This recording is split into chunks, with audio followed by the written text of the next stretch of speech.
Power ಇರುತ್ತೋ ಹೋಗುತ್ತೋ I don't care. ನಾನು SC ST ಪರ, ಅವ್ರಿಗೋಸ್ಕರ ಪ್ರಾಣ ಬೇಕಾದರೂ ಕೊಡ್ತೀನಿ. ಬಾಬಾ ಸಾಹೇಬ್ ಅಂಬೇಡ್ಕರ್ ನನಗೆ ದೇವರಷ್ಟೇ.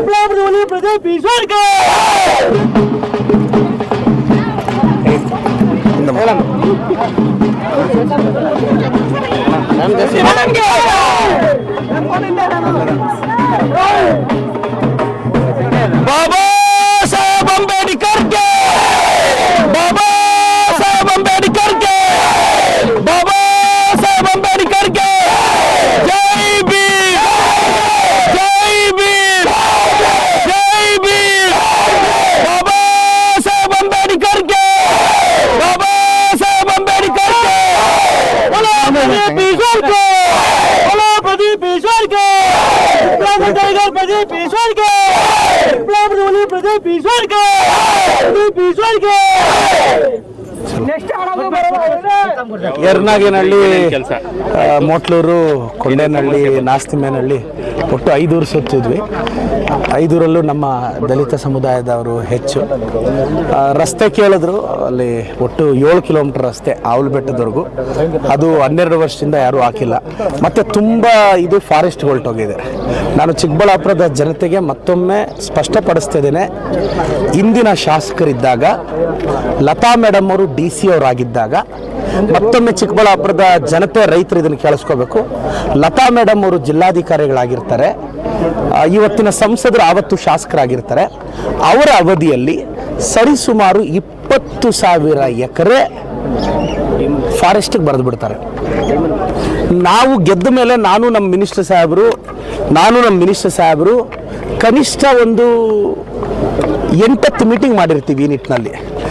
ಫಾರೆಸ್ಟ್ ವಿಚಾರದಲ್ಲಿ ನಾವು ಸುಪ್ರೀಂ ಕೋರ್ಟ್ಗೆ ಅಫಿಡೇವಿಟ್ ಆಗಬೇಕು ಅಂತಲೂ ನಮ್ಮ ಮಿನಿಸ್ಟರ್ ಸಾಹೇಬ್ರು ಹೇಳಿದ್ದಾರೆ. ಸೊ ನಾನು ರೈತರಿಗೆ ಹೇಳಕ್ಕೆ ಇಷ್ಟಪಡ್ತೀನಿ, ದಯವಿಟ್ಟು ಇದು ಫಾರೆಸ್ಟಿಗೆ ಯಾವಾಗ ಆಯಿತು, DC ಆರ್ಡರ್ ಯಾವಾಗ ಆಯಿತು ಅಂತ ತಾವು ಗಮನಿಸಿ. ಇವಾಗ ನನಗದು ದೊಡ್ಡ ಚಾಲೆಂಜ್ ಆಗಿದೆ ಹಳ್ಳಿಗಳಲ್ಲಿ. ಅದು ಹಳೆ ಜಿಲ್ಲಾಧಿಕಾರಿಗಳು, ಹಳೆ ಶಾಸಕರು ಮಾಡಿರೋದು. ಆದರೂ ಎಲ್ಲೆಲ್ಲಿ ಸಾಧ್ಯನೋ ನಾವೀಗ 4,500 ಎಕರೆ ವಾಪಸ್ ತಗೊಂಡಿದ್ದೀವಿ ಕಷ್ಟಪಟ್ಟು. ಅವರು ಫಾರೆಸ್ಟ್ ಅವ್ರಿಗೂ ಏನಾಗುತ್ತೆ, ಫಾರೆಸ್ಟ್ ಸೆಂಟ್ರಲ್ಗೆ ಬರುತ್ತೆ ಸರ್, ನಮಗೆ ಬರಲ್ಲ. ಸೊ ನಾನು ರೈತರಿಗೆ ಹೇಳ್ತೀನಿ, ಎಷ್ಟೆಲ್ಲ ಸಾಧ್ಯನೋ ಅವ್ರ ಪರವಾಗಿ ನಿಲ್ತೀವಿ, ಕಾನೂನು ರೀತಿ ಹೋರಾಟ ಮಾಡ್ತೀವಿ ಸರ್. ಅವರಿಂದ ಹೇಳ್ತಿದ್ರು ಸರ್, ಅಮ್ಮ ಆಂಬುಲೆನ್ಸ್ ಕಾಲ್ ಮಾಡಬೇಕು ಅಂದರು, ಅಲ್ಲಿ ಬೆಟ್ಟದ ಮೇಲೆ ದೂರ ಹೋಗಿ ಕಾಲ್ ಮಾಡ್ತೀವಿ ಸರ್, ನೆಟ್ವರ್ಕ್ ಇಶ್ಯೂ ಇದೆ.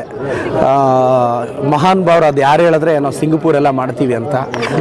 ಮಹಾನ್ ಭಾವ್ರನ್ನ ಫ್ರೀ ಆದಾಗ ಒಂದ್ಸಲ ಬಂದು ನೋಡ್ಕೊಂಡು ಹೋಗ್ಲಿ ಅಂತ ನಾನು ವಿನಂತಿಸ್ತೇನೆ. ಆ ಮಹಾನ್ ಭಾವರು ಚಿಕ್ಕಬಳ್ಳಾಪುರಕ್ಕೆ ಏನು ಮಾಡಿದ್ದಾರೆ ಅಂತ ಜನಕ್ಕೆ ಗೊತ್ತಾಗ, ನಾನು ಸರ್ ಒಂದು ಚರಂಡಿ ಹಾಕ್ಸೋಕ್ಕಾಗಿಲ್ಲ, ಒಂದು ಲೈಟ್ ಹಾಕ್ಸೋಕ್ಕಾಗಿಲ್ಲ, ಇದು ಯಾವ ಅಭಿವೃದ್ಧಿ ಅಂತ. ಈಗ ನಾನು ನೋಡಿ, ಈಗ ಈ ರಸ್ತೆಗೆ 4 ಕೋಟಿ ಬೇಕು, 4 ಕೋಟಿ ಹಾಕ್ತೀನಿ, ರಸ್ತೆ ಚರಂಡಿ ಎಲ್ಲ ಸರಿ ಮಾಡ್ತೀನಿ. ನಾನು ಎಲ್ಲೆಲ್ಲ ದಲಿತ ಸಮುದಾಯದವರು ಇದ್ದಾರೋ ಹಳ್ಳಿಗಳು ಭೇಟಿ ಕೊಡ್ತಿದ್ದೀನಿ. ಪ್ರದೀಪ್ ಈಶ್ವರ್ ಮತ್ತೊಮ್ಮೆ ಮಗದೊಮ್ಮೆ ಹೇಳ್ತಿದ್ದೀನಿ, ಪ್ರದೀಪ್ ಈಶ್ವರ್ SC ST ಪರ, ಪವರ್ ಇರುತ್ತೋ ಹೋಗುತ್ತೋ ಐ ಡೋಂಟ್ ಕೇರ್.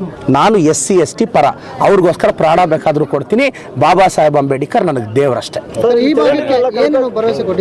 ಈ ರೋಡ್ ಕೇಳಿದಾರೆ, ಅವ್ರು ಇನ್ನೇನು ಕೇಳ್ತಿಲ್ಲ, ಅಣ್ಣ ಇದೊಂದು 7 ಕಿಲೋಮೀಟರ್ ರೋಡ್ ಹಾಕ್ಸೋಣ, ನಮ್ಗೆ ಇನ್ನೇನು ಬೇಡ ಅಂದಿಲ್ಲ. 7 ಕಿಲೋಮೀಟರ್ ರೋಡ್ ಹಾಕ್ಸ್ತೀನಿ, ನಿಮ್ಮನ್ನು ಕರ್ಕೊಂಡು ಆದಷ್ಟು ಬೇಗ ಗುದ್ಲಿ ಪೂಜೆಗೆ ಬರ್ತೀನಿ.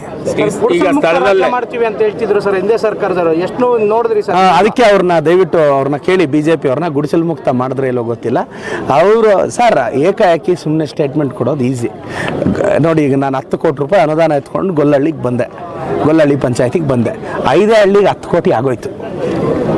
10 ಕೋಟಿ ಎತ್ಕೊಂಡು ಬೆಳಗ್ಗೆ ನಾನು ನಾಳೆ ಹಳ್ಳಿಗಳವರೆಗೂ 10 ಕೋಟಿ ಇರುತ್ತೆ ಅಂತ ಭಾವಿಸಿದೆ.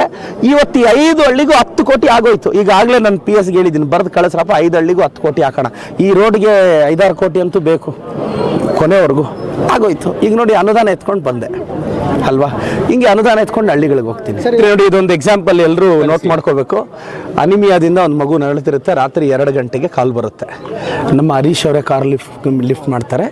ಇಮಿಡಿಯೇಟಾಗಿ 10 ನಿಮಿಷಕ್ಕೆ ನನ್ನ ಗಮನಕ್ಕೂ ಬರುತ್ತೆ. ರಾತ್ರಿ 2 ಗಂಟೆಯಲ್ಲಿ ನಾನು 3 ಗಂಟೆಗೆ ಎದ್ದೇಳೋದು ಬೆಳಗಿನ ಜಾವ, ಹಳ್ಳಿಗೆ ಬರಬೇಕಲ್ಲ. ಇವತ್ತು 2 ಗಂಟೆಗೆ ನಮಗೆ ಎಚ್ಚರಿಕೆ ಆಯಿತು, ಅಮ್ಮ ಆಂಬುಲೆನ್ಸ್ಗೆ ಕಾಲ್ ಮಾಡಬೇಕಾಗಿತ್ತು. ಫಸ್ಟ್ ಇನಿಷಿಯಲಿ ಅದು ಆಧಾರ್ ಕಾರ್ಡಿಂದ ರಿಜೆಕ್ಟ್ ಆಗಿತ್ತು. 2 ಗಂಟೆಯಲ್ಲಿ ರಾತ್ರಿ ಅಮ್ಮ ಆಂಬುಲೆನ್ಸ್ ನಾನೇ ಕಳಿಸಿದ್ದೀನಿ. ಅದಕ್ಕೆ ನಿಮ್ಮ ಪತ್ರಕರ್ತ ಮಿತ್ರ ದಯಾಸಾಗರ್ ಸರ್ ಅವರೇ ಸಾಕ್ಷಿ. ಆ ಮಗುನ ಬೆಂಗಳೂರಿಗೆ ಶಿಫ್ಟ್ ಮಾಡಿದ್ದೀವಿ. ಇನ್ನು 1 ತಾಸು ಏನು ನಿದ್ದೆ ಮಾಡೋದಂತ ಹಂಗೆ 3 ಗಂಟೆಗೆ ರೆಡಿಯಾಗಿ ಚಿಕ್ಕಬಳ್ಳಾಪುರಕ್ಕೆ ಬಂದಿದ್ದೀನಿ. ಒಂದು MLA ಇನ್ನೇನು ಮಾಡೋಕ್ಕೆ ಸಾಧ್ಯ? ಒಳ್ಳೇದು ಮಾಡ್ತಿದ್ದೀನಿ.